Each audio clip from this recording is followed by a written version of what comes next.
2017 was the year to be a Nintendo fan. With the release of the Nintendo Switch, it seemed like Nintendo was about to finally recover from the...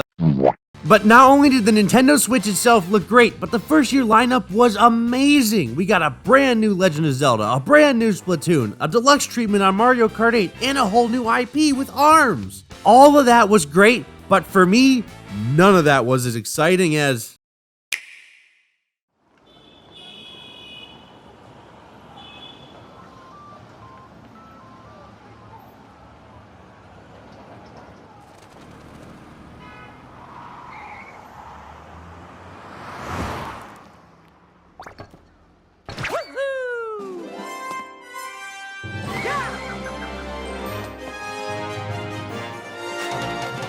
Just from the trailers alone, this game felt so fresh and new for Mario. The platforming looked great, the locations looked great, the music sounded great, it was all looking amazing.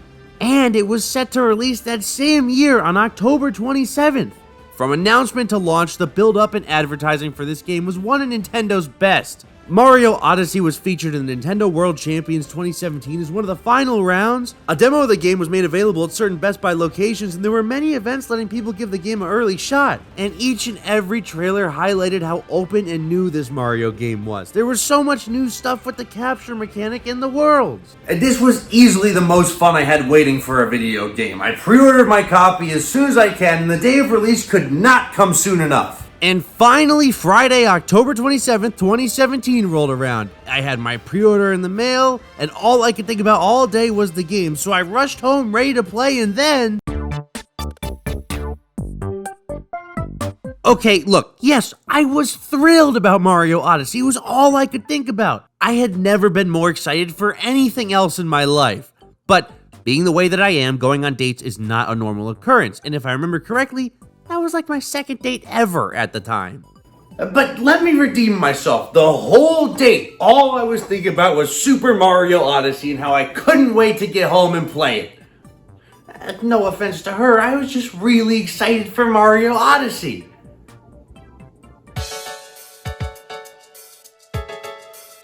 So, as soon as the date wrapped up, it was finally time for me to play Super Mario Odyssey. And I did, and it felt perfect. For the first playthrough, everything felt amazing. Exploring new locations that were fleshed out, a brand new moveset that involved throwing your hat, making this some of the best controls in a Mario game to date. The outfits were fun, the music was great, everything you could have wanted in a new Mario adventure this game had. For the first playthrough. So, right off the bat, I just want to say what Mario Odyssey does great, it nails. But stepping back, now that it's almost been 7 years, I've taken a trip back and revisited Super Mario Odyssey. And honestly, it was great to return to Mario Odyssey, but stepping back and really replaying it, there were definitely some issues I had here. So, the moveset. It's great. Mario is controlled wonderfully. Mario will do exactly what you want and expect him to do, except this game, there's so much more for the advanced players, making it such a fun moveset. In my opinion, it's one of the best movesets in a video game to date. Too bad it gets trashed by the absence of platforming. Now, obviously there's platforming, it's a 3D Mario, but not one section utilizes Mario's full moveset in this game. It's a really great moveset that goes completely underutilized.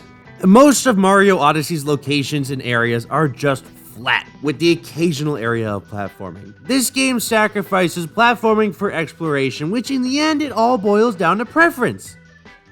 And I personally don't prefer this. I think there's a way to have a healthy medium between the two of them, and then again, it's not to say it's a bad thing, it's just not what I prefer. Remember, Super Mario 3D World is my favorite video game of all time, so you know where my priorities are at. But while we're on the topic, let's talk locations. Mario Odyssey has a wonderful set of locations. They all feel very lived in with happy little music and inhabitants, and each one is packed full of this game's main collectible.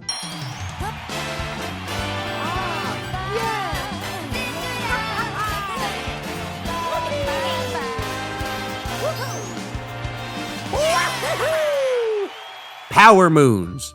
I both love and hate Power Moons. Some of them are really fun and thought out, while others are literally just out in the open sometimes, and it makes getting Power Moons feel less rewarding as you progress. It gets to the point where it's like, you'll be out just walking around and, oh shoot, Look, it's a power moon! To move on to each location, you have to grab a certain amount of power moons, and having so many power moons in the game gives you a lot of freedom on how you tackle your adventure. Each location has a set story objective that's typically go here and defeat boss. If you go through and do each one, you should have more than enough power moons to proceed. But if you're not feeling it, you can probably skip a hefty amount of bosses the game has to offer, which gives the player a sense of freedom. There's so many power moons out there that there's so many different options that you can take. But Mario Odyssey has some really cool and creative boss battles that I would really recommend you don't miss out on. Like at one point you're on a wacky adventure through a food land and then bam, a big dragon. Now, the bosses are really cool and creative, but the challenge just isn't here. And I know it's a Mario game, but some of these are stupid easy.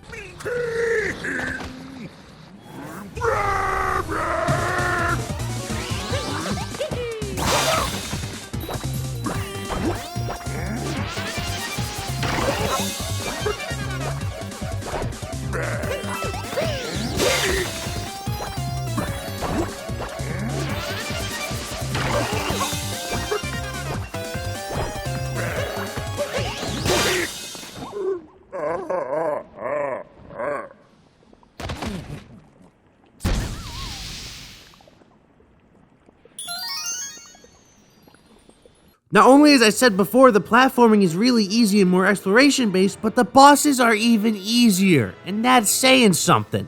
And now, keep in mind, I do very much love Mario Odyssey. It's just now that I've played as much as I have, I do realize that it does have flaws, but on top of great things. Like the new Donk City Festival where Mario runs through a 2D Donkey Kong section where Pauline is singing is so good. But it's been long enough where I think I can talk about the final boss. So you run in right in the middle of Bowser's wedding and ruin the whole thing, so he drops you to the floor where you fight Bowser. You knock him out, then you capture him with your hat and carry Princess Peach to safety. I just really don't like this section. It's deceptively intense. The cave around you is collapsing, but if you pay attention, things don't collapse until you've already passed them. No obstacle here is really a challenge. There's a couple of falling rocks. They're not obstacles. And then at this point in the game, you're playing as Bowser in a 3D Mario. You'd figured you'd want them to utilize his moveset. There's some cool things you can do with him, but all he can do in this game is scratch and breathe fire. Sure, you're gonna scratch a lot, but the fire is basically pointless. That's it. There's nothing else you could do with Bowser. He is really underutilized, even though it's so cool. You get to be Bowser. But he does nothing. This last section of the game is more glamorous than it is substance. I mean, the best part is the song that's playing while you go through it. And if the best part of your final boss is the song, man. Now, Mario Odyssey really heats up after you've defeated Bowser. Each location floods with challenges and power moons, making the post-game so much fun. And so very long. There's a lot of power moons. And yes, some of the moons get tedious, but there's so much more content this game has to offer once you defeat Bowser. Also, in a later update, Luigi lets you play his online minigame, where you hide balloons and find other players' balloons. Can't go much more into that because that's it, but honestly, it's a fun little mini game and that's all it needs to be. But at the time of writing this video, there isn't a new 3D Mario in sight, so people are hoping and praying for a Mario Odyssey sequel. And while honestly, I would very much not be against that because again, Odyssey is a great video game, but if they're gonna make a new 3D Mario, I'd prefer they do something else. A little less exploration based and a little more focused on the level design and overall challenge of the game. And no, that doesn't mean I want it to be super hard, just bring us to like Mario Galaxy level of difficulty.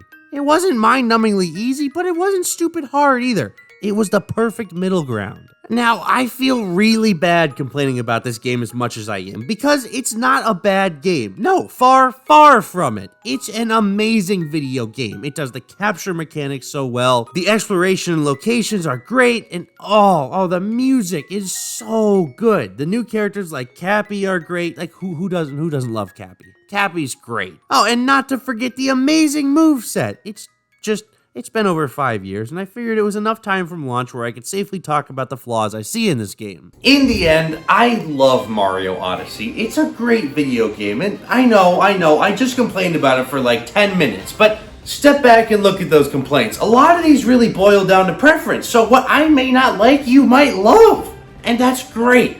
That's great. Mario likes to hit a wide variety of people, and I'm so happy that everyone can enjoy at least one of his games. So again, I complain about it. I did. I really did complain a lot. But truly, I do love Mario Odyssey and believe it's a must-have and a must-play on the Nintendo Switch.